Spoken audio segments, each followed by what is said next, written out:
Today, I have an amazing panel to discuss what ails our voting methods, whether it's ranked choice voting, approval voting, star voting. What the hell are all these things? Why do we need them? But first, Andrew, warm us up.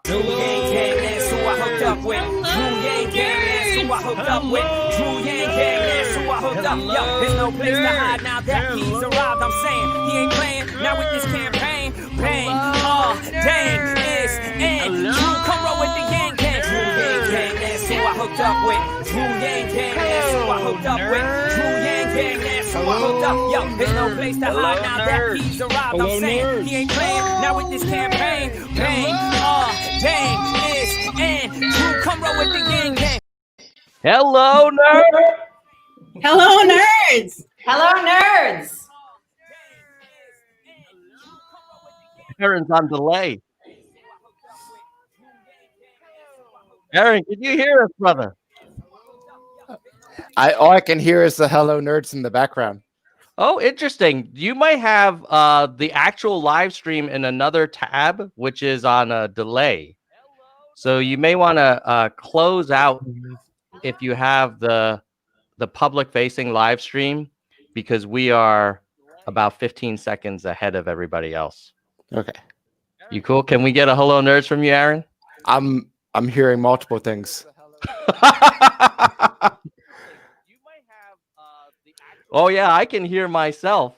It's getting very confusing in my ears. Yeah, how about this? If you want, you can drop off, maybe close your browser and then come back in with a clean session. Oh, okay, cool. Well, should we solve it while he's gone? Totally. I think we've got all the answers right here. Solve democracy. I love it. He was the lowest ranked candidate, and he just got eliminated. There you go. Yeah. Sarah and me. Yeah. That's in action. All right. Well, look, while we're waiting for Aaron to come in, let's start with some introductions. Maybe we'll start with Sarah and then go Katherine and then Aaron. So Sarah, who is Sarah Wolk? So my name's Sarah Wolk. I'm from Oregon, and I'm the executive director of the Equal Vote Coalition. So we're a national nonprofit dedicated to fighting for true equality in the vote itself. Our voting system has fundamental inequality encoded right in the design itself. And so I've been working on star voting for around 4 years now, and I'm really excited to be here, share that with you guys, and hopefully get on the same page about how to solve these problems, because there's no time to waste. Well, welcome, Sarah. Thanks for that great intro. Katherine, who's Katherine Gehl? Yes, I am a former business person. I ran a food manufacturing company in Wisconsin, and yes, we made cheese. And now I have turned from trying to figure out how to grow my cheese business to figure out how to put those same really free market competition of value to the customer into our political system. And I wrote a book called The Politics Industry: How Political Innovation Can Break Partisan Gridlock and Save Our Democracy. And I founded an organization called the Institute for Political Innovation. Basically, I think the shorthand is I advocate that we change how we vote to something called Final Five voting. I'm sure we'll get a chance to talk about that. And I'll just say I'm super happy to be back here with you, Tom, and also to meet Sarah and Aaron, who I know from the Twitter sphere, and because we all care about the same thing. Love it. Well, welcome back, Katherine. And Aaron, you are also making a return visit to the Nerd Zone. Who's Aaron Hamlin? I am the executive director for the Center for Election Science. We empower voters through voting methods that strengthen democracy. In particular, we focus on approval voting, which allows you to select as many candidates as you want. It's very simple and addresses the solution of vote splitting while also making sure that everyone gets their voice. Love it. Well, I think for some people who aren't familiar with all of these interesting topics, the first question that might come to mind is, what's the problem with the current system? This is the world's greatest democracy. Every other country looks to us as a city upon a hill. We've had this method for a long, long time. And now there's all these new terms being thrown around. Why? Why fix something that's not broken? Who wants to take the first shot at kind of describing? Oh, Sarah raised her hand. All right. Oh, me. So one of the biggest problems with our current voting system, the choose one only ballot, is that it's only accurate, fair, representative with 2 candidates in the race. And that fundamentally is why we have a 2-party system. That's why we have a system that pits one side against the other. The strategy to win is to demonize the other side. It's just got fear-mongering, polarization, divided and conquered, all of that directly encoded in the system itself. And Katherine explains it really well in her TED Talk, but it comes down to the spoiler effect, otherwise known as vote splitting, where in competition in society, if I have more allies on my side, if I have a bigger coalition, that should be an advantage. But in politics, the more candidates on your side you have, the more likely you are to split your majority coalition between a couple of candidates and end up losing the election. Interesting. I'm guessing Katherine and Aaron, you guys agree, or do you want to add some color or your own perspective? I think Sarah, the hypothesis that Sarah's putting out there is that the people with the biggest coalition are not winning, and it's actually rewarding other behavior that's not in the best interest of the country. What are your thoughts, Katherine? I totally agree with Sarah that the spoiler problem that exists because of how we vote now, which is plurality voting, is one of the very biggest problems that we have. But here's a little bit of a different take on it. So first of all, the way we vote now is plurality, meaning the person, we go in, we all pick our favorite candidate, polls close, and the person with the most votes wins. So what that means is in any election with more than 2 candidates, as Sarah said, it's possible for someone to win without getting a majority of the votes, which means that when you have new competition, they often don't enter because at best there'll be a spoiler. The best way to understand this is just think back to 2016 when we had the presidential race and Jill Stein, the Green Party candidate, was running, and voters on the left who preferred her were told, oh, don't actually vote for Jill Stein because she's just a spoiler. She'll take votes away from Hillary Clinton and accidentally help elect Donald Trump. And then voters on the right who like Libertarian candidate Gary Johnson were told by essentially the Republicans, oh, no, you can like him, but don't actually vote for him because he'll just spoil the election for Trump by taking votes away from Trump and accidentally help elect Hillary. And so the problem for our country is that the spoiler is the reason nobody new ever wants to run. And when you never have any new competition to the Democrats and Republicans that have phenomenally high dissatisfaction rates, like 90% of people disapprove of Congress, but we keep running the same people in the same parties. When you never have any new competition, they don't have to do better. They don't have to serve their customers. So I care deeply about this spoiler effect because it eliminates the threat of new competition, and competition in any industry is what creates innovation, results, and accountability. And that's exactly what we don't have in politics and what we must get. So I'm with these guys. We can't keep voting like we're voting. Thanks, Katherine. Aaron, what's your perspective from the Center for Election Science?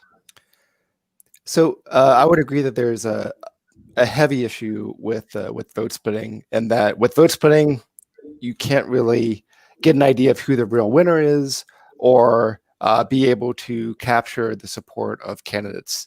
And you need a method that is able to succinctly address that point. And then, when we think about the jobs that a voting method has, like a voting method should be as simple as you can get away with, while at the same time being able to address other key concerns. One of those key concerns is making sure that the voting method selects a good winner, and of course, being a winner that is robust to any kind of vote splitting concerns. But a voting method also has a job to accurately measure support for all the candidates, including ones who don't win. And the reason for that is for exactly the point that Katherine raised, is that just like we want a competitive marketplace for ideas to thrive, we want the same thing in the political marketplace. And if we don't have a good voting method that is able to accurately capture the support of all the candidates running, then we're not actually able to gauge their ideas very well. And so it's really important that a voting method, in addition to being able to select a good winner, is also able to accurately capture the support of all the candidates so that we can hear their ideas and get an idea of how much traction they're having. When we talk about, oh, go ahead, Katherine. I want to add something here if I could. So what Aaron just said, so the voting method needs to accurately, find the winner that represents the voters the best. That is definitely what the traditional conversation, the hundreds of years conversation has been about what we should consider when we look at the voting method. How does it represent the voters? I totally agree that is an important criterion. But what has been far less looked at, and I would actually, it's possible there are things I haven't read, but overlooked, is how the voting method impacts the behavior of those elected under that system. And in the end, what the Americans want, for the most part, people want from their government, is the government to deliver results that makes a difference in their lives. So I actually want us to consider that we have to look not just at a system that represents the views of the voters, but a system that puts those elected from that in the best position and supported by the most incentives to make decisions that move the country forward. And I'm just going to give you a quick example. Our existing system of how we elect people, which comprises not just this plurality voting, the person with the most votes wins, but also uses, for example, party primaries where you have just one Democrat and one Republican competing in the general. That system is the worst. And it not only does it represent the voters, it also makes sure that the people in Congress are not incented to solve problems in the public interest. They're incented to do what the tiny minority of people want them to do in their low turnout party primary, and they're not held accountable because there's no competition in the general election, in large part because of the spoiler, which we just said. So my point is, in the conversation we have today, we can certainly discuss how well does this voting method translate to an accurate representation of voter viewpoints. But I suggest that if what we care about is sort of IRL, in real life, my daughter hates it when I try to use these little, acronyms here, but if what we care about is in real life, we have to ask ourselves, how does this voting system affect the likelihood that our senators and representatives are going to make good decisions that move the country forward and work together? And all these systems have different likelihoods of delivering that. Right. All right, you look like you want to get in there. One of the other things when we're talking about the current system, when we're talking about framing the problem, I think that needs to be named explicitly is electability. And we see this really, really clearly in elections across the country, all the way from local up to the national level, where those who are seen as most electable have a huge advantage in the current system. And when we look at implicit bias, if a voting system is favoring whoever is deemed most electable, that's putting the power in the media's hands to tell you who is electable. It's putting the power in the hands of incumbents who, as we know, are overwhelmingly older, whiter, more male than newer politicians. And it's really a huge barrier or glass ceiling that's just encoded right in the voting method itself. And when we look at innovative voting methods, newer voting methods like star voting, approval voting, ranked choice voting, there's kind of a frontier that we can look at where certain methods tend to favor candidates that are more in the middle, more of like a centrist sort of consensus candidate, more moderate bias in the system itself, versus other voting methods that tend to favor candidates who are more diverse, more on the edges of the political spectrum. And star voting, I think, really tries to split that difference and say, we don't want to weigh in on that. We want it to be up to the electorate. If you have a moderate electorate, great. If you have a really progressive electorate, great. If you have a libertarian electorate, great. We just want to pick the winner that best represents the people. And for single winner elections in particular, obviously, any of these ballot types can be used for multi-winner or proportional elections too. Aaron, let's talk a little bit about the incentives that Katherine raised. Do you agree with that argument that yes, you want to reflect the will of the people, but you also want to think about the motivations or rewards for the person that wins to kind of do the right thing for the people? And do you feel like that should be part of the calculus for how we reform the system? Like, or is your view, hey, we want it to reflect the will of the people, after that in and of itself is a sufficient kind of feedback loop? Well, I think the use of the term feedback loop is really important here. So when you change the rules of a contest, there's going to be interactions with all kinds of factors. So as an example, we think about the past elections where the third parties in the election were virtually invisible. Media gave them no time. They polled close to the floor. Maybe they got like a percent or two to the point that they were invisible. And we even saw that in the Democratic primaries. The polling there gave a lot of candidates artificially low support. And as a consequence, when candidates have low support, they don't have to be acknowledged, not only by media, but other candidates. So one of the things that a candidate can do by entering the ring, even if they don't win, is by changing the discussion. And a way that they have more influence with being able to change the discussion is with the voting method that is able to accurately capture their support. And so absolutely, when you change the rule, the voting method, it can absolutely do that. So as an example, we did polling early on in the Democratic primaries, and we saw how the polling went for folks like Yang and others under plurality voting and other voting methods. But when we looked at that under approval voting, we could get a much more accurate reflection of support. And we even had a control measure there where we could see that approval voting was actually doing a good job, even according to the control measure, about being able to gauge these candidates' support. And that's important, again, to be able to make sure that we're not dismissing candidates incorrectly. Because when we do that, we miss out on their ideas. And it also misses out on an opportunity, like Katherine says, and what you bring up here with that feedback loop of being able to shift the conversation. Because right now, when we are using this incompetent measuring device of plurality voting to be able to see how candidates are doing, we're just not allowing for that opportunity to take place. And I can also share the poll as well.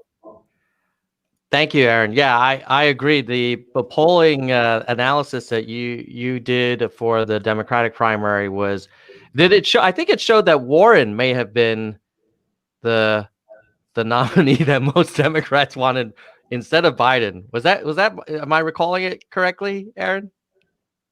Yeah, and so we had done two of them. The earlier one, which I just shared, has Yang in it, so I figure your viewers. Of course, we would love that one. And in that one, Warren did better, and then in the later one, Sanders was a bit better in terms of relative to the rest of the pack. But a big takeaway is not only just the winner, although you can see in some of them that the winner is a bit clearer. But the other component is you look at other voting methods, even ranked choice voting, looking at how it deals with gauging the support of these other candidates. You really lose a lot of information there when you're trying to measure an entire pack of candidates. Whereas approval voting, because of the way that it measures support, you can see all that level of support for all those candidates, even when you have a crowded field. And so that's one of the kind of the key advantages. And you don't even have to complicate the ballot. You just let people select as many as they want. So you don't have any kind of complicated ballot design in order to get that outcome of this nice, clear measurement. Well, this is a great segue into the second part of the panel discussion, which is I think we've established, at least within this panel, that the current system leaves a lot to be desired. It has this weird spoiler effect. It may discourage new people with new ideas from running, and you end up with candidates winning who may not represent the will of the people, and then are not motivated to actually deliver value to the people. So if we just stipulate for a moment that that's true, that there are a lot of problems, what I have found super fascinating in the Twitter sphere is the passion for, not from people who say the system's perfect, but it's actually for the people who all agree the system needs fixing. But my God, such and such method is 10 times better than such and such alternative improvement. And it reminds me of, the old days where you had like Windows and Apple people or Android and iPhone people, and they just are like ready to, go to fisticuffs to kind of convince the other that they're wrong. And interestingly enough, we have, I think, advocates on this panel for STAR, RCV, and approval. And let's also agree we all want to do the right thing for the country, and that we all respect each other. We might have different perspectives, but the goal for this conversation will be just let's try to understand each kind of advocate's point of view on the why they think this method is useful, and why they think it's better than alternatives. And maybe we could start with Sarah on the STAR side, and then go to Katherine on RCV, and then Aaron on approval. And I know we're all friends here already. I see the chat is getting pretty intense with people feeling really passionate. So I applaud our motives of wanting to help the country.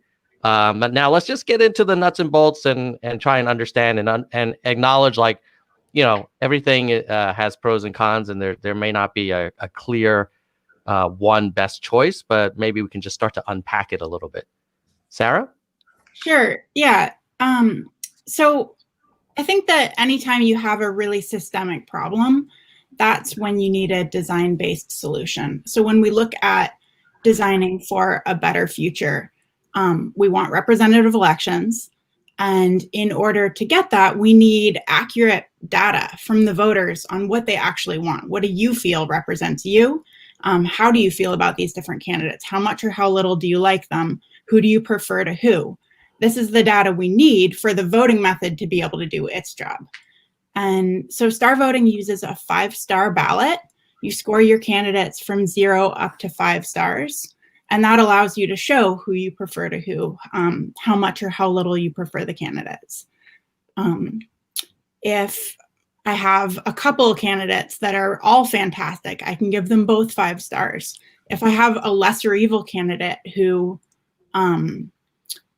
is better than my worst case scenario, but I really wouldn't want to support them unless it came down to it, I can give them 1 star.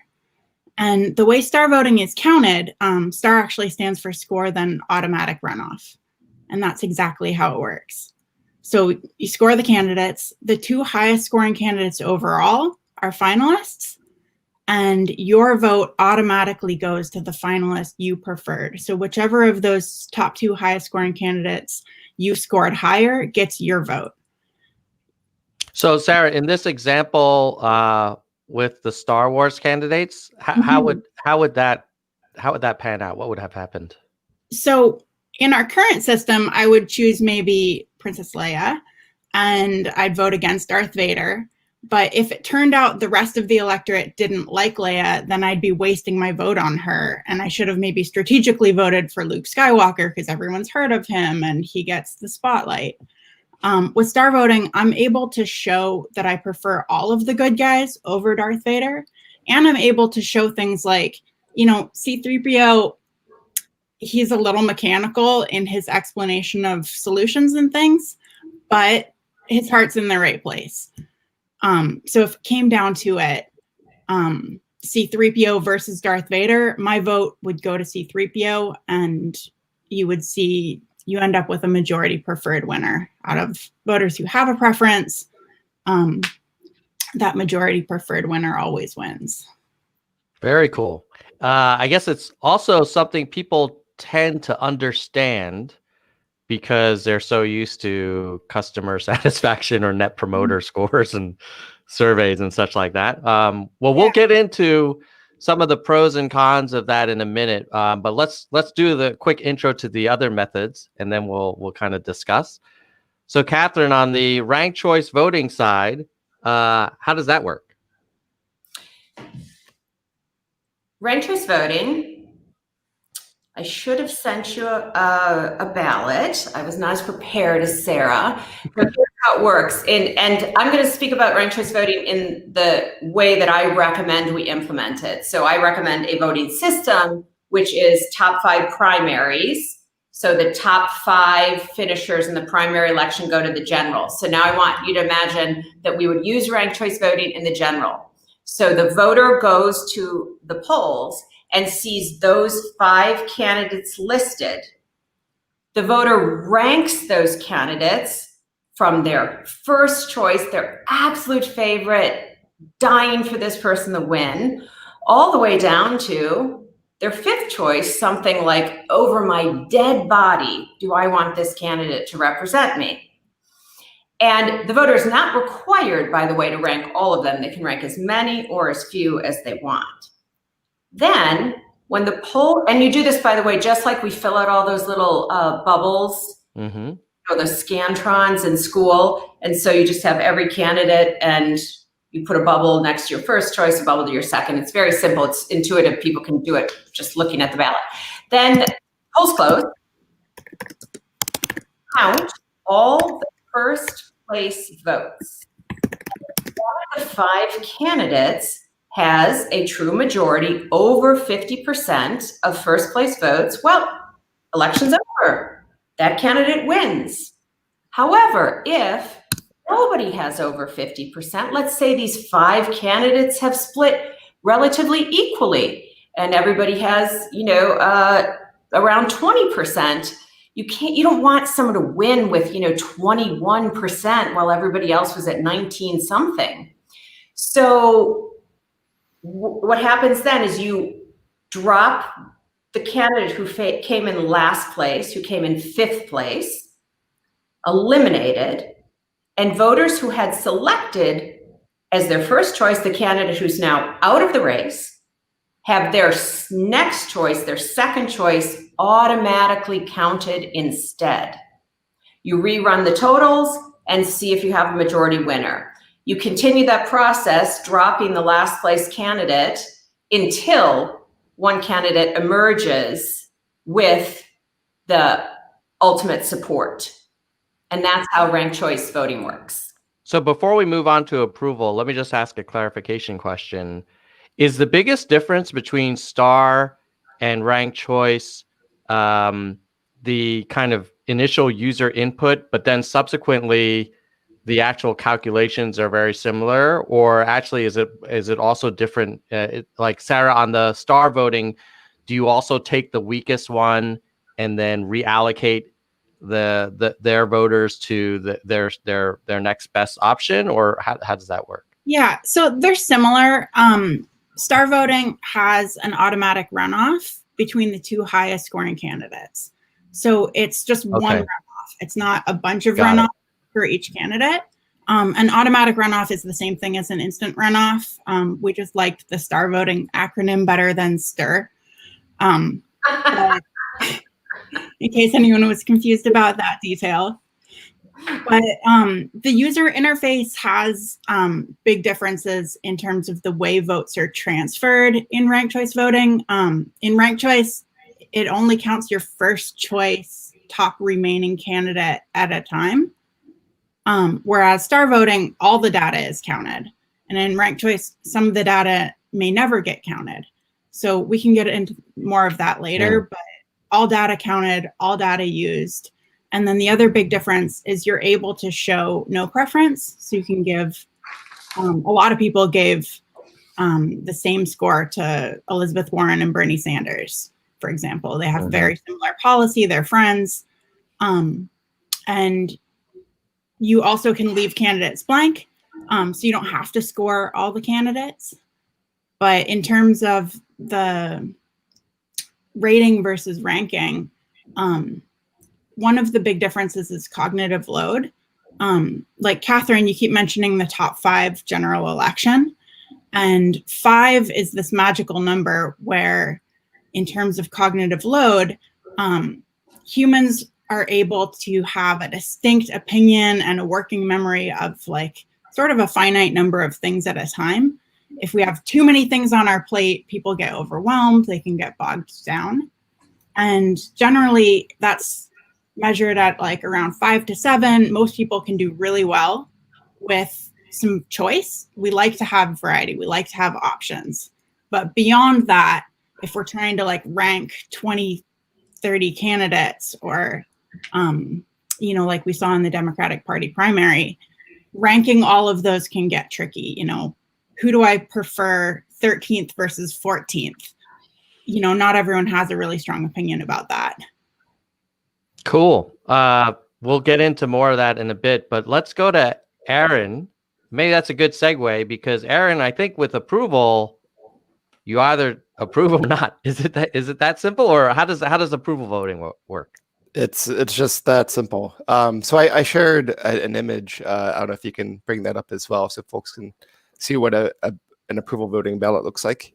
Yeah, hold on one second. Stand by for sharing. Aaron, I think is it this one, the Fargo thing? Yep, that's the one. Okay. So it's the one on the left there. The one on the right is an RCV ballot. Yep. So Fargo changed their election from a choose one plurality voting method to approval voting. And the change was really easy. So the only difference is allowing the voters to pick all the candidates that they want instead of forcing them to choose just one. And that difference makes a world of difference. So that simple change addresses the vote splitting, gives you that extra perk of making sure that all the candidates get their accurate reflection of support. So choose all the candidates that you want. Candidate with the most votes wins. And the other thing about approval voting is that because of its simplicity, because I've already described how it works, it's very versatile as well. So if some folks like to have a runoff, you can do that. So for instance, in St. Louis, where we passed approval voting this past November, they wanted a system with a general election as well as a primary. So there we had an open primary where everybody ran. And the other nice thing about approval voting, Sarah mentioned cognitive load with assessing the candidates. Well, when you're putting such a simple amount of information about each individual candidate, whether you like them or you don't like them, it makes it very flexible for longer ballot length. So you don't have to put in restricted ballot access laws because you're trying to shorten the ballot or these other measures.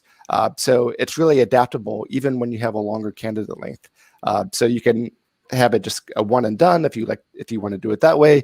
If you want to have a top 2 election or a top 3 or a top 4, you can do it that way, and then have the top 3 or 4 vote getters go on to the general election, or you can just have it all done in one go.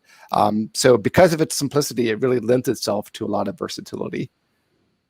Got it. Now, Katherine, when you look at that and you compare it to say like a ranked choice ballot. I mean, what are your thoughts on that? Because like this ranked choice one, I could see like, yeah, I'll order them. I do have to think a little more than just filling in a circle by anyone I find acceptable. Do you feel like maybe we lose some precision with approval, or what's your take on that? Tom, I think before I answer that, I should step back and sort of share with the audience what my experience, this will be relevant, what my experience was when I began to understand that plurality voting was not the only way to vote. I mean, first I ended up understanding that plurality voting was bad and that you could do another thing, but then it turned out that that you can do a zillion things. I'm just gonna list for people here. These are names. We could have a Zoom square for people advocating for STAR, which we have, approval we have, and RCV we have, but we could also have someone advocating for BORDA, for 2-round runoff, for Condorcet. We could have a Zoom square for Condorcet Hair. We could have a Zoom square for Condorcet Tiedemann. We could have a Zoom square for Condorcet Minimax. We can have a Zoom square for so unbelievably many methods that your heads would spin. And actually most people's heads probably are spinning, and mine certainly was. And so I'm just gonna fast forward. I almost went through some grief. Like, oh my gosh, is it really this hard to figure out how to have a voting system that's going to work in a democracy? And here's sorry, what? Sorry to cut you off. I was saying, yeah, like nobody's solved this before. That blew my mind that, I stepped up as an advocate for ranked choice and then was like, wow, I really have to step up and do this right now at this moment in history. Couldn't we have already solved this? Very good point. So I will agree with you there. So I want to say, here's what's going on. This is how long we haven't solved it. In 1785, the Marquis de Condorcet wrote an essay on the application of analysis to the probability of majority decisions.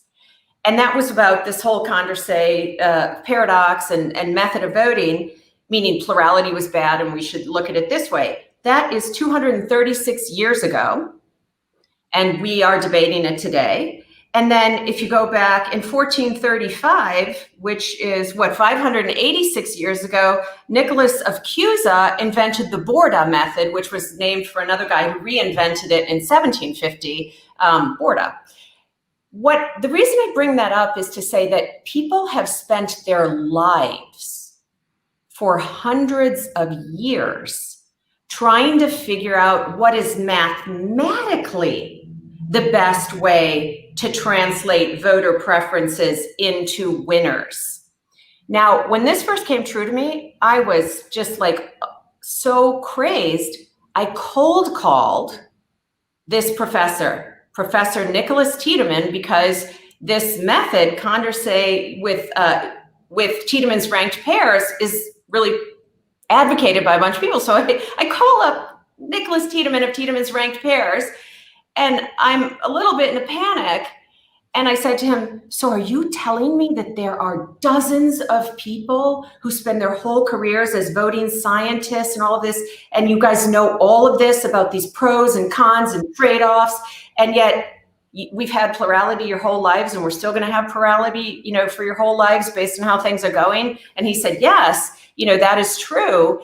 And then he helped me very much as the expert, because I am not in the mathematical side, to understand that there is no perfect voting system. That shocked me. There is no perfect voting system. So fast forward, here's what I propose. I'm not saying we can't try to improve on things. I'm saying it's not going to get us where we need to go, because the real question is not how do we mathematically translate voter preference into winners, because there are dozens of people, hundreds of people for hundreds of years who are trying to figure that out, and it hasn't been done. We need instead to focus on getting to above a reasonable bar, which, for example, plurality does not, because that's the one thing over the hundreds of years people agree on, plurality. So let's get above that bar, and then let's focus on what is going to give us the best incentives for solving problems and what's going to give the voter the best incentives to participate in the democracy in a helpful way, which again is not something talked about in voting systems right now.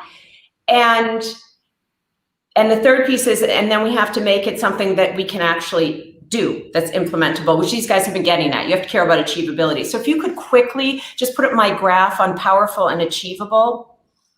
Sure. That's something that was emailed to you. Emailed to me. Okay, let's see. Katherine Gehl slides, I think. Hold on one second. Oh, thank you.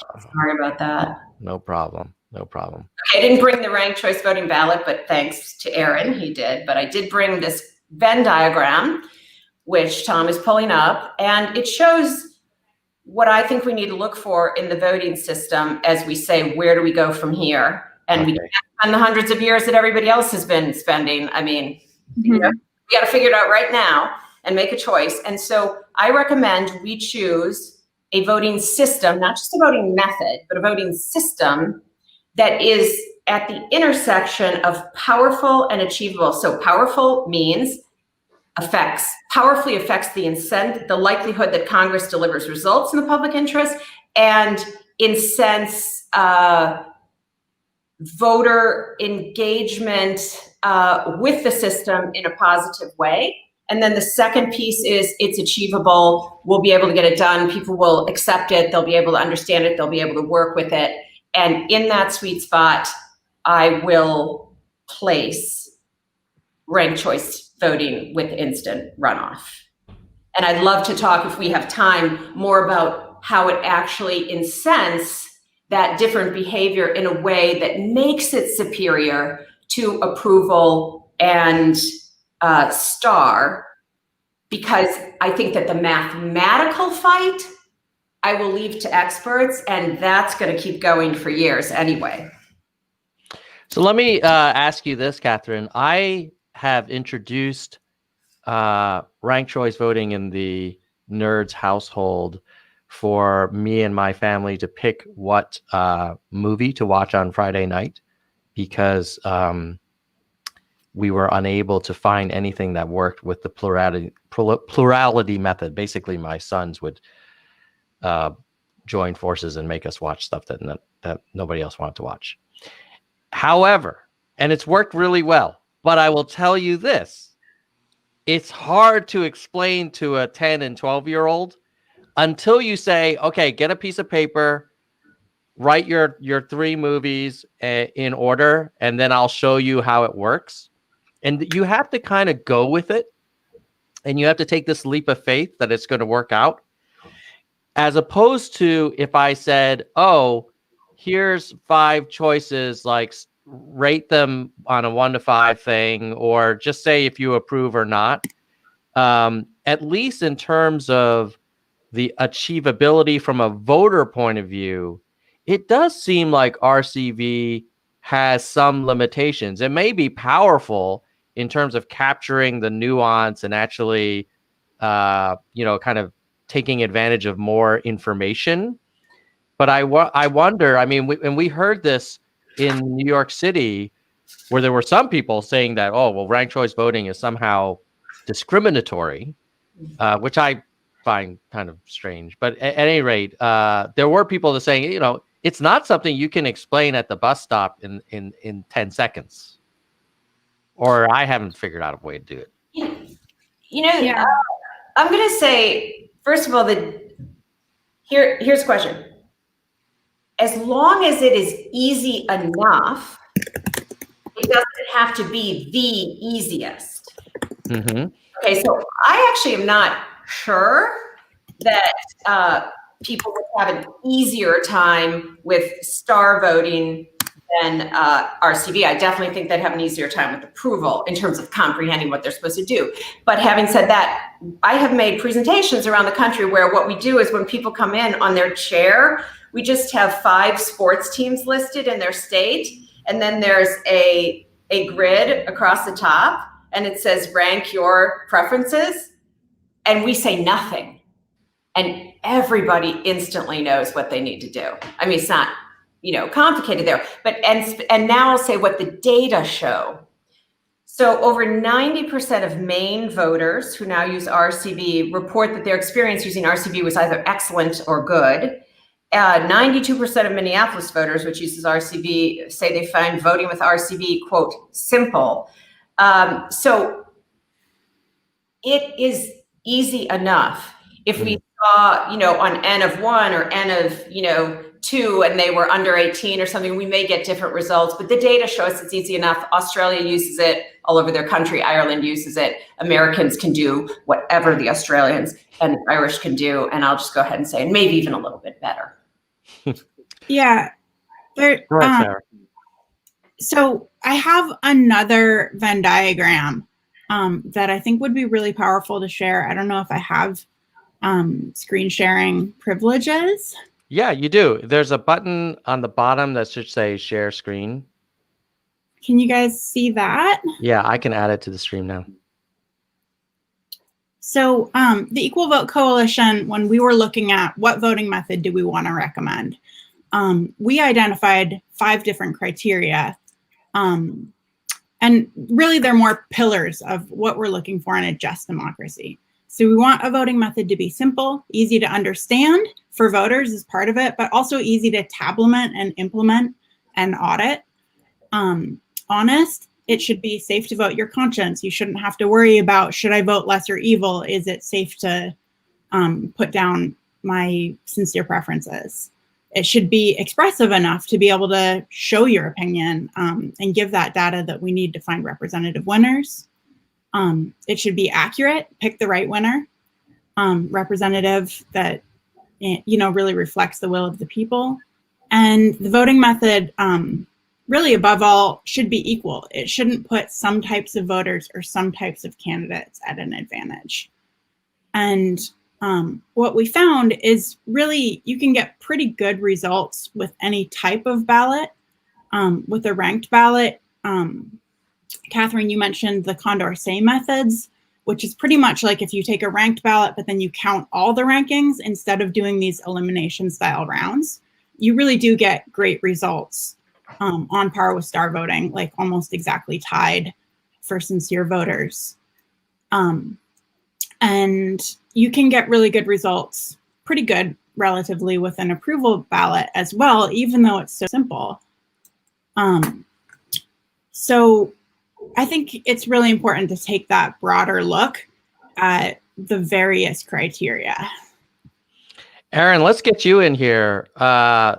According to Sarah's diagram, approval is super simple, and it looks like it doesn't give some types of voter any unfair advantage. It's very equal, but may not be as expressive or potentially accurate. What's your take on this? So I think we've empirically shown the accuracy component just by doing, so when we had done polling comparing different voting methods, as you can see in the primary, and also as we had done during the 2016 election, done it again in the 2020 election. And when we do that, we do an innovative approach, which is in addition to showing the differences between different voting methods, we also have these control measures as well. And so we put approval voting and all the voting methods right up against these control measures. And if it were true that approval voting wasn't accurate, then you wouldn't see this proximity between the measure of support that someone gets under approval voting and the measure of support that they get under these control measures. But because they're quite similar, it's highly suggestive that, hey, like it's actually doing a pretty good job of accuracy. And I think one of the things that is kind of interesting is that you're starting with such a simple amount of information. So you're just saying, I like this person or I don't like this person. I want them to be elected or I don't.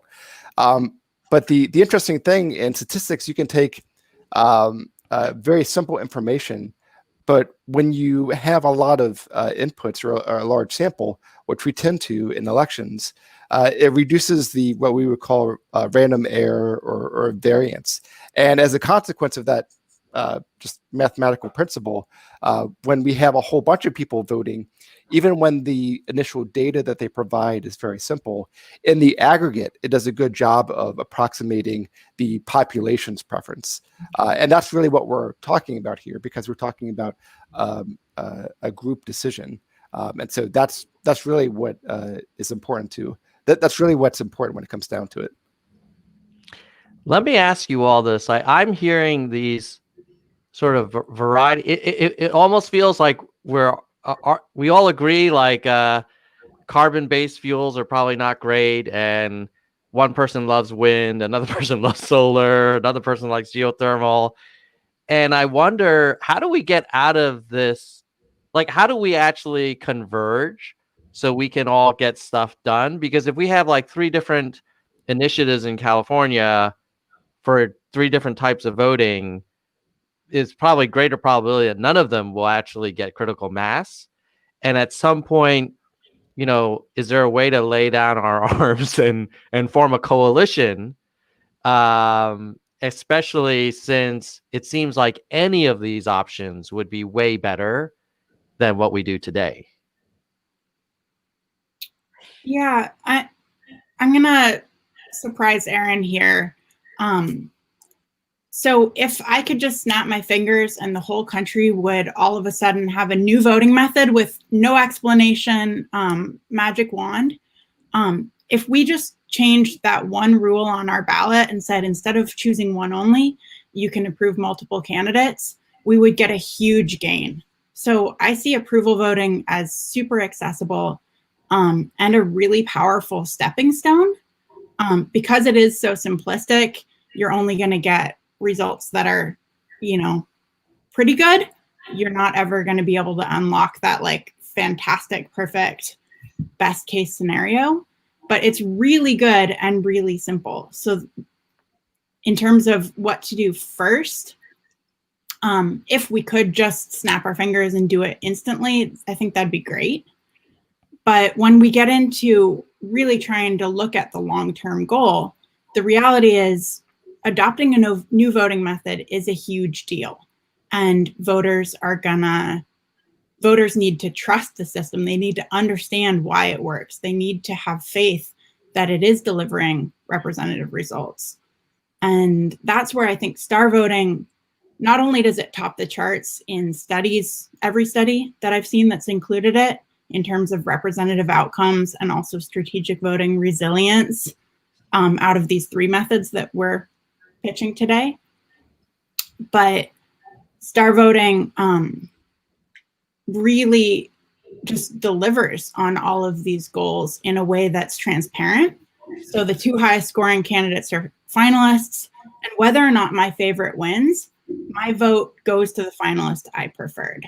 So people really understand how, yes, the majority preferred winner is great, but if I'm not in the majority, I still have a choice over which majority preferred winner gets to win. If I'm on the right, I could say, maybe I don't want tax everybody all the time left candidate. Maybe I'd like one that is going to represent me a little better. And same with the right, or same with the left. We could say, if we're going to have a Republican, maybe it's a Republican district. At least could we not have one that's really adversarial and gonna, lash out at me? Katherine, what is your take on, Sarah raised an interesting point around, people need to trust a change. And right now, the trust in the election integrity and system we have today is probably pretty low, at least for, half the country. And I wonder to what extent introducing any change will only be part of this narrative that, these egghead coastal elites are trying to mess with our vote, and the founding fathers never talked about any of these methods. Maybe some French philosopher did one time, but that's not American. How would you respond to that? Well, I am not coastal. I'm in Chicago, so I would say that first. So here's the thing. Yeah. Yes. People will object. People will have concerns. People will wonder if it's the right thing. Totally reasonable and rational that people should wonder and be concerned. And also, as Sarah said, it's a big deal to change a voting system. So it isn't going to be without its hiccups. And given that we can see that the only thing in 500 years of mathematical debates over voting systems that people agree on is that plurality doesn't do a good job in the representation side of it, which is what mathematics is getting at, which is what Sarah's diagram is getting at. And given what we can see in America and our Congress right now, that it also, party primaries plus plurality voting doesn't do a good job in incenting our representatives to deliver results and to work together and to get things done, we can say, despite the challenge, we must act. So it'll be hard in some ways, it'll just be unbelievably worth it. And that's why we should do it. And we can, so it just won't be hard enough to not do it. And here's something I would put forward. We have success now with this voting method. Again, what I propose is top 5 primaries plus ranked choice voting or plus instant runoff in the general election. And the really amazing news is that Alaska passed this exact system, top 5 primaries, instant runoff, general elections, on their November 3rd ballot. And so now every senator, well, the 2 senators and all the congressmen from Alaska in their next election in 2022 will be elected under these incentives. And they know it. So we're able to see 2 things now that we couldn't see before November 3rd. One, definitely top 5 RCV is achievable. It was just achieved. 2, it is in an N of 1 kind of way, demonstrating the effect that we really ultimately need from a voting system is that it creates incentives for senators and representatives that are different than the ones in the current system. And I think the N of 1 example that we've been able to see recently is that Senator Lisa Murkowski is able to take advantage of her freedom from the tyranny of the party primary, the tyranny of party leadership, and the tyranny of a plurality vote to speak for what her own, views, but also what she likely believes are the views of the general electorate in her state when she came out soon after December 6th as the first Republican senator to say that she was done with Trump. And I don't suggest that top 5 RCV is just a benefit to have someone who wants to say they're done with Trump be able to say that. What it brings up is that things that people have believed behind closed doors on the right and the left, agreements on the best policy way forward, the consensus way on immigration, healthcare, debt deficit, entitlements, etc. There's agreements behind closed doors. And under top 5 RCV, those agreements, those coalitions, those negotiations, that deal making, that collaboration can come to fruition in Congress because you've now made that kind of activity have an equal chance at re-election. And you know that if you don't engage in that kind of activity, you're going to have competition. So that's what we want from our voting method. We want it to incent results, and we want it to open up competition if people don't deliver results. Top 5 RCV delivers. We can see it. We'll see it even more when we have more states, but it's squarely in the intersection of powerful and achievable. And I'm so excited. I mean, we're going to have more campaigns now in 2022, so it is definitely on its way. So one last thing that I'll add before we get closing remarks is something that I've noticed for the Yang mayoral campaign is a discussion within the Twitter sphere within the Yang gang that, hey, remember this is not a plurality voting election, so please refrain from pissing off the supporters of other candidates and try and be nice. And I know that's not the goal of all this reform, but it is a nice benefit, whether it's star or approval or RCV, the notion that, oh, even if someone's supporting another candidate, I shouldn't write them off because that could influence my candidate. And it kind of motivates me to be positive and constructive and inclusive, even if I don't support these other candidates. Whereas in the old system, I could tear down some other candidates and there's no repercussions to me because I would never have gotten those people to vote for my candidate anyway. But now it's like, well, actually, I don't want to be the big jerk because it's going to hurt my candidate. So that is a nice benefit to all of these systems, I would imagine, to avoid this kind of like scorched earth strategy. But why don't we go with some closing remarks before we wrap up, and to the extent that you could include what people listening to this can do to help for any of these alternatives, it would be great, because one thing I would love for this stream to accomplish is it has, I think, has educated a lot of people, myself included. So thank you for coming on to the panel. This is super illuminating and just nerd catnip. But then the second thing is like, all right, well, now that we're all fired up and we all agree that plurality voting sucks, like, what can we do? Like, what should I do to be helpful? And maybe we'll start with you, Aaron, and then Katherine, and then Sarah, you can have the last word.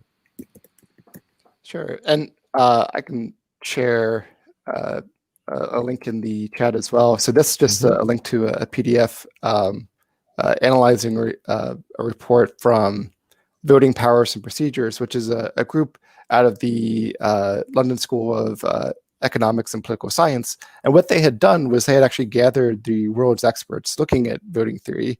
I know in this call it's repeated a lot that there's not a lot of agreement there. But here, there actually was, and the consensus was approval voting, actually. And and interestingly, also the loser in this election among experts was plurality voting. It got 0 approvals out of all the experts giving their opinion. I know Tiedemann was among them, although he wasn't happy with the outcome because he was more inclined towards ranking methods. But among the other experts, they were giving their support behind approval voting. And one of the things I think to keep in mind too, when we think about viability was one component too. And I know like ranked choice voting this year had some wins and losses. It managed to squeeze by in Alaska, although in Massachusetts it lost by close to 10 points, which I think is another reason why we need to focus on the simplicity component of this as well. When we talk with city councils and other key stakeholders, one of the big selling points with approval voting is not only are you able to achieve these great properties, like it's choosing a good winner that represents the electorate, it's giving candidates all their deserved support, but it's also not a pain to implement. You're not needing expensive voting machines.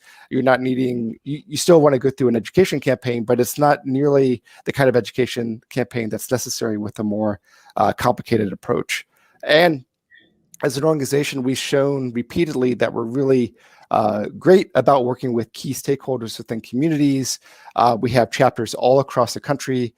Within the last 3 years, I mean, talk about acceleration. We have helped the communities in Fargo, North Dakota, a city of 130,000 people, and St. Louis, a city of over 300,000 people, implement approval voting. And in both cases, the people in those cities passing the initiatives by over 60%. So we have a lot of support here. We've shown that we have a very simple solution that achieves outcomes. And you can be a part of this too. Like, you don't have to wait on the sidelines. I know a lot of the listeners and viewers here want to get involved, and you can do that by going to electionscience.org and then going to take action, and then to join the chapter program. And I can go ahead and provide a link for that in the chat for it to be shared as well. So don't sit on the sidelines in this effort. We've got a nice, simple solution that gives you the outcomes that you want, and we can win. No, one thing that we may want to consider down the road, Aaron, it might be too meta, is to have a election on the best alternative election methods.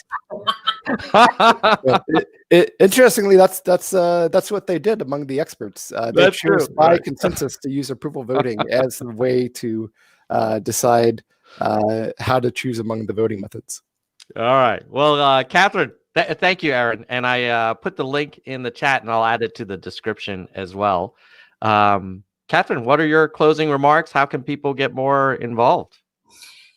Yeah, my closing remarks are we should have one more conversation. Inviting myself back to your show yet another time if I could. Here's the point.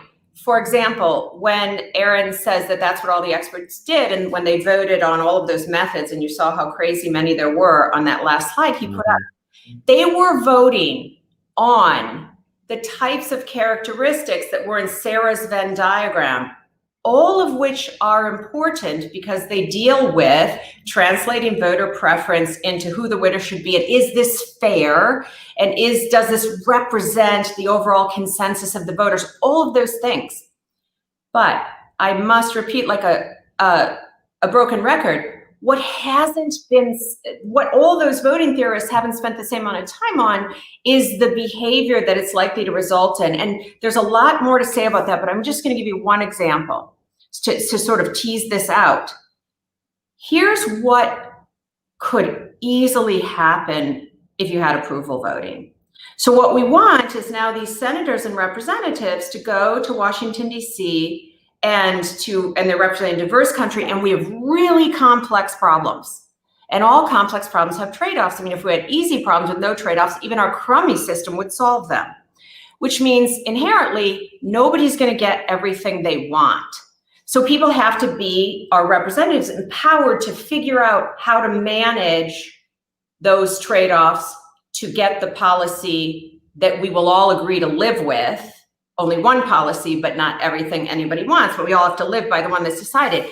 And approval voting, for example, reinforces this super damaging idea on the part of legislators and voters that everybody can get everything they want. So if you're the legislator now and you say, should I vote yes on this bipartisan compromise solution on immigration, the broad outlines of which have been known for almost 20 years? The answer under approval voting could easily be no, because if you have all those single issue voters and low information voters who may only know about that, you can get a negative campaign about how you voted on that, and then your approval goes from approve to not approve. Whereas in ranked choice voting, you could take a difficult vote like that, and you may know that you move in some people's ballots from the number 1 to the number 2, but you don't lose everything. And so the problem we have this binary problem here on the part of our legislators and on voters, and anything other than ranked choice voting allows people to think that you don't ever have to make trade-offs. And therefore, it's really, really problematic. And that means that people elected under approval voting would not be able to engage in the same kind of difficult work to figure out a consensus way forward. I'm so curious. We have a conversation about that, and here's how you can get involved if you are a fan of Top 5 RCV, what we call Final 5 voting. You can share my previous podcast with Tom. Maybe you can put that link up, Tom. Also, I love it if you guys watched my TED Talk. It's on TED.com. It's 17 minutes and really gives you the details of top 5 RCV. And then if you shared those things out, that just helps get so many of us on the same page. Then after you look at those things, if you want to take action in addition to sharing and educating and engaging people in this dialogue, please go to political innovation. My website, which is political-innovation.org. I should have named it Plurality Voting Sucks, but I named it political-innovation.org, and you can get in touch with us there. And then, sorry, but please follow me on Twitter. And it's not all about following me or watching my TED Talk or whatever. Go to political-innovation.org if you want to be part of a campaign in your state for top 5 RCV. We will get you connected with the campaign that's in your state or help you start the campaign that's in your state. Thank you. Thank you, Katherine. I know I said these were closing remarks. I do want to give Aaron a quick opportunity to respond, since you raised an interesting scenario, Katherine, where a person may be, I think your argument is they may be disinclined to take a tough vote because they're going to have worried about people flipping from approve to not approve, and that kind of torpedoing them, whereas they might be willing to accept taking someone from choice 1 to choice 3 because it's not as kind of existential of an impact. Aaron, what are your thoughts about that? Yeah, I think there's this incorrect notion that sometimes approval voting would just elect a bland candidate, but you don't get approvals from folks from not putting a stake in the matter. So as an example, within the polling that we saw already, Warren did well the first time, Sanders did well the second time. Those folks are hardly folks who don't put themselves out there in terms of making hard decisions. And so as a consequence, I find that kind of hard to believe. And I wonder to some extent, if we're thinking about maybe a candidate under RCV is fine, just maybe getting some second choice votes. Well, under RCV, that can be a big issue. Normally, when we think about vote splitting in plurality voting, we think, their first choice preferences are divided, and you only get first choice preferences. You don't get any preferences out of that. But under ranked choice voting, if you do too poorly in first choice preferences, even if you have tons of second choice preferences, you get eliminated right off. And that's because ranked choice voting isn't using all of the information, which is another reason why when we look at third parties and independents, and we can go to as recently as the election that Polkrin won, where the independent got knocked out, she had very little support. And the same thing within the presidential election. They used instant runoff voting in Maine. And that election, neither of the two third-party candidates even was able to squeak by with 2%. And that's largely because even though it seems like you're providing a lot of information under ranked choice voting, it's really not being captured in a way that's shown with the results. And so that's a worry that I have when I'm thinking about a voting method, not only making sure that it gets that good winner, including people that put themselves out there. In the case with the primary, which the electorate showed there was Warren, and then later, when the dynamic changed a little bit, Sanders kind of swooped in the lead, but also making sure that the information that voters are provided is actually being used by the voting method. So I guess those are some of my concerns. Katherine, I know you're going to want to respond. We're going to have to wrap it up with Sarah's closing remark, but I agree. We may want to do a follow-up, sort of a voting innovation, 201 kind of class, where maybe we look at some data around kind of, population's openness to these different ideas. Because part of my view is look, whatever can get done, I'm for over the current system. And I would index highly on the achievability. But Sarah, why don't you give us some closing remarks? And we got a new member. Welcome, Karen, to the Nerds Nation.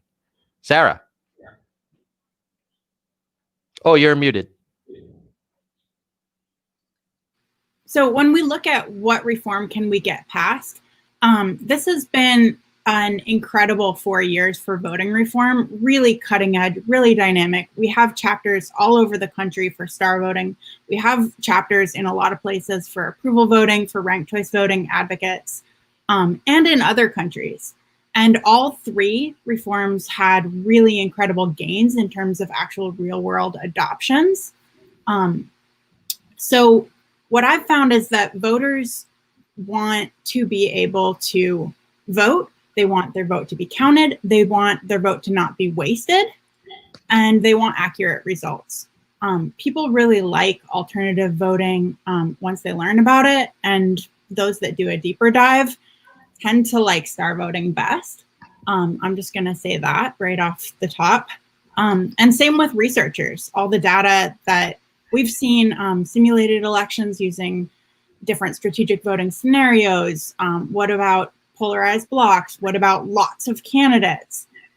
Star voting really shines when you have elections with multiple competitive, viable candidates. And that's where systems like instant runoff voting can start to break down.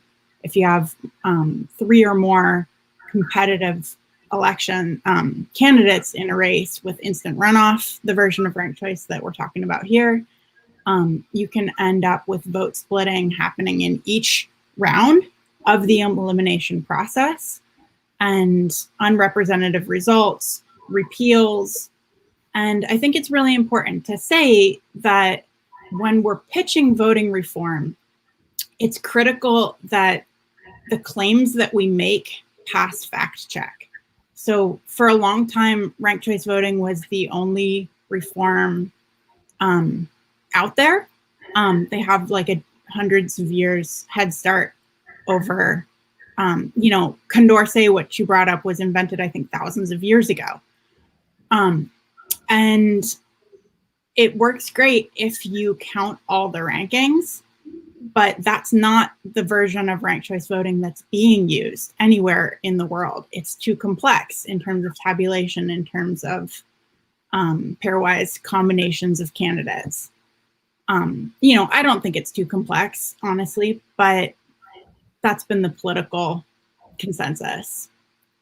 So I think what I'm trying to get at is that if I was a voter and I wanted to adopt a new voting method, rather than say, I'm gonna join one of these chapters, I'm gonna pick a reform, and I'm gonna submit legislation tomorrow, I encourage everyone to actually do a deep dive, study the voting methods, start a forum in your community where you're discussing, what are the pros and cons of star voting, approval voting, ranked choice. If simplicity is your most important criteria, then absolutely go with ranked choice or go with approval. If you want to do what everybody else is doing, ranked choice has a longer history. And if you want to go with a reform that really tops the charts in terms of not being a stepping stone and fully delivering on these goals in that 5-point Venn diagram, then I think star voting's the reform that takes the cake. So for me, I say voting reform is such a big deal. If we're going to do it at all, might as well just do it once, do it right. It really splits the difference in terms of showing voter preferences like ranked choice voting, but also being able to be tabulated using addition. So really transparent tabulation, simple tabulation, and that unlocks election integrity, like risk limiting audits are also similar, simple, transparent, precinct summable. So star voting, I think really it's a hybrid of a ranked and a rated method all in one. And it was invented to try and bridge this divide in the voting reform movement where each side previously had, criteria and goals that they weren't willing to compromise on, rightfully. And they had serious concerns with the other side's shortcomings. Like, hey, you're wasting you're not counting all my rankings. What the heck? Or I can't show who I prefer to who. I mean, I want to be able to vote for my favorite. So I think with star voting, you really get the best of both worlds. Well, how about if you're watching this on replay or if you're watching this now live, don't forget to like this video. And if we get to 500 likes, maybe we'll organize a follow-up panel, and we'll see if the people want to continue this conversation. I hope they do. I hope the nerds out there who are watching this say, hey, I like all of these. I'd like to understand more the nuance. I'd like to put numbers against the achievability. I'd like to see case studies of examples where one system has some unintended consequences or not.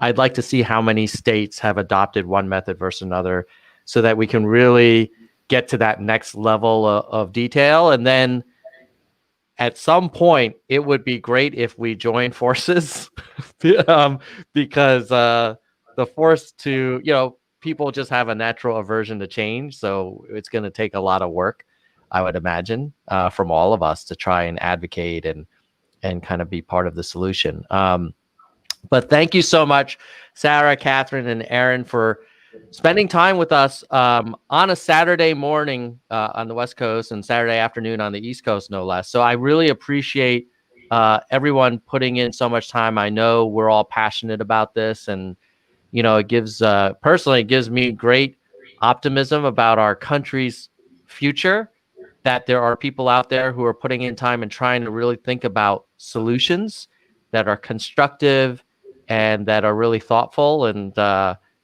this is one of those moments when you're I personally just so proud to be an American, that we are never satisfied with where we are, and we always want to kind of improve and do better as a country. So with that, I'm going to ask all of us in unison to say goodbye, nerds, on 3. Ready? 1, 2, 3. Goodbye, nerds.